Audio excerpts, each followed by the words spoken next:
morning guys, welcome back to my FB page. At ayan, nandito tayo ngayon. May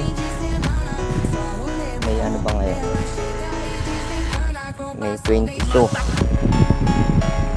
2026. Meron tayong patanim na kamatis. So ito ay 8 days na may transplant. So nag-abono na tayo kanina. So yan, meron tayong setup na drip irrigation. Yan. So itong ating taniman ng kamatis na ito ay nasa 7,000 seedlings. So yan ano, yun, kung makikita nyo, meron tayong tatamnan pa ng ampalaya, yung may mga plastic mulching na yon. So yan ano, ito ay umulan nung May 14, nagpatanim tayo, ang lakas ng ulan.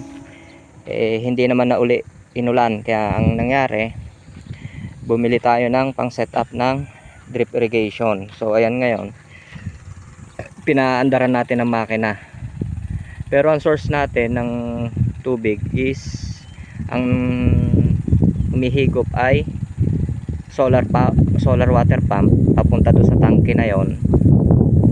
Yung tangke na yon ng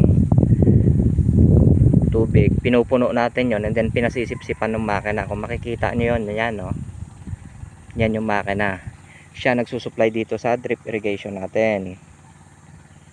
So yan no, hindi kasi siya kayang itulak ng gravity lang, dahil napakahaba at napakadami ng sinusuplayan. Kaya ang ginagawa natin, pinaandaran natin ng water pump para may pressure, malakas ang pressure.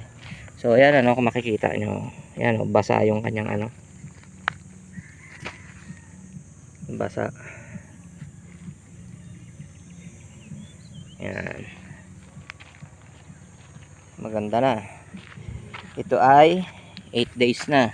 Bakit bali itong ating